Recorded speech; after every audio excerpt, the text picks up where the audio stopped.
15টি বছর ক্ষমতায় আছে, 15টি বছর সত্যিকার অর্থে একজন শেখ হাসিনা দায়িত্বে আছে বলে কিন্তু আপনারা টের পাচ্ছেন না যে কিভাবে আমরা ক্ষমতায় আছি। একজন শেখ হাসিনা যে কত যন্ত্রণার পর, এখন তো প্রায় 78 বছর বয়স। আপনারা আমার যারা আছি তারা সেদিন কেউ দেখেই নেই যে 81 সালে যখন উনি আসছিলেন এই বাংলাদেশের পথে প্রান্তরে, সেদিন তো বক্তৃতায় বলেছেন উনি যে মাইলকে মাইল পথ হেঁটেছি, ভ্যানে চড়েছি, রিক্সাতে চড়েছি, টেম্পুতে চড়েছি। পাথরঘাটার একটা অনুষ্ঠানে গিয়ে সেখানে ওই স্টিমার যোগে যাওয়ার পর উনি টেম্পুতে চড়ে আসছেন, তার মেয়েকে উনি এমপি বানিয়েছেন, ওখানকার সভাপতির মেয়ে। তো ওনার বাবা দুঃখ করে বলছেন যে শেখ হাসিনাকে আজ বিএনপি ক্ষমতায়, আমরা একটা বাসে করে একটা গাড়িতে করে আনতে পারলাম না, আমরা একটা টেম্পুতে করে আনলাম।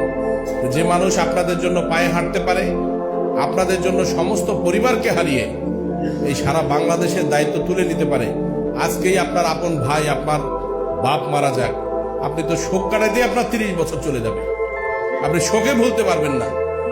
এমন মানব থেকে মহামানবে পরিণত হয়েছে একজন শেখ হাসিনা, সকল কিছু ভুলে এখনো তো হাসতে হাসতে ওনার চোখের পানি কখন আসে যখন দেখেন যে অসুস্থ মানুষ, দরিদ্র মানুষ, নিপীড়িত মানুষ, বন্যা কবলিত মানুষ, তাদের উপর অত্যাচার হয়েছে, আগুন দিয়ে সন্ত্রাস করেছে, তারা এখন মানে কি ভূতের মতো চেহারা নিয়ে বসবাস করছে।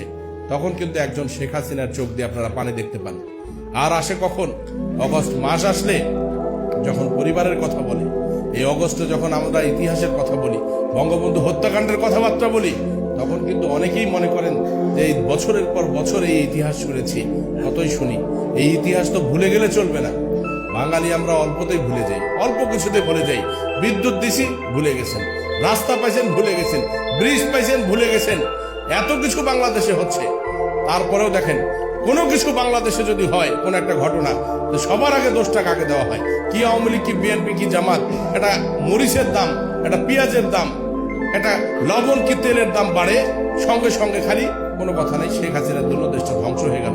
একবারও তো বললেন না যে আপনার আমার ঘামের টাকা দিয়ে পদ্মা সেতু নির্মাণ হয়েছে, আপনার আমার ঘামের টাকা দিয়ে আজ প্রাথমিক বিদ্যালয়গুলো যে বাচ্চাগুলো লেখাপড়া করে, তোমার জীবনে কোনোদিন তোরা দেখছেন এত সুন্দর বিল্ডিং তোমার ছেলেরা পড়ে?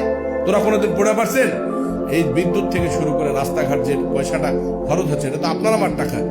আজকে থেকে কয়েকদিন আগে যখন দেখলাম 40 টাকা মনেও কেউ বেগুন কিনতেছে না, লাউ রাস্তায় ফেলে দিয়ে গেছে, কপি কেউ কেনছে না, আলু রাস্তা ফেলে দিয়ে ডলছে। এই তো কয়েকদিন আগেরকার ঘটনা, আমি বগুড়া শুনলাম, দেখেন নাই আপনারা? তখন কেউ কথা বললেন না। আজকে থেকে 1 বছর আগের ঘটনা, এই সবজির বাজার 70 টাকা না 80 টাকার পটল কিনবেন একছি, এই গালাগালির শেষ নেই। এই যে বিষয়গুলো, এতগুলো অসঙ্গতি নিয়ে একজন শেখ হাসিনা পুরো পরিবারকে, আপনি ঈদ করেন, ঈদের সময় বউ বাচ্চা আত্মীয় স্বজন বেটি নাতি পুতি সবাইকে নিয়ে ঈদ করেন না? কিন্তু কখনো কি আওয়ামী লীগের একজন কর্মী হিসাবে আপনি কখনো খেয়াল করে দেখেছেন যে একজন শেখ হাসিনার পুরো পরিবারের মধ্যে বেঁচে আছে কিন্তু হাতে গোনা কয়েকজন? তার ছোট বোন, তার সন্তানেরা, তার 2 সন্তান, আমাদের সজীব ওয়াজেদ জয়, সামা ওয়াজেদ পুতুল, তাদের পরিবার পরিজন, এই মানুষগুলা কি এত সহজে একখানে হতে পারে? কেন পারে না? কেন করে না? ইচ্ছে করলেই তো পারে, পারে না?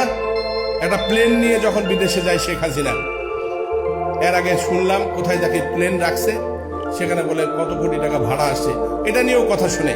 কিন্তু শেখ হাসিনার যে অবদান, বাংলাদেশ আওয়ামী লীগের যে অবদান, বঙ্গবন্ধু সপরিবারের রক্তের যে দাম, এই হাজার হাজার লক্ষ লক্ষ কোটি টাকা দিয়েও কি আমরা বাঙালি জাতি বঙ্গবন্ধু পরিবারের ঋণ শোধ করতে পারবো? কোনোদিন আমরা সেই ঋণ শোধ করতে পারবো না।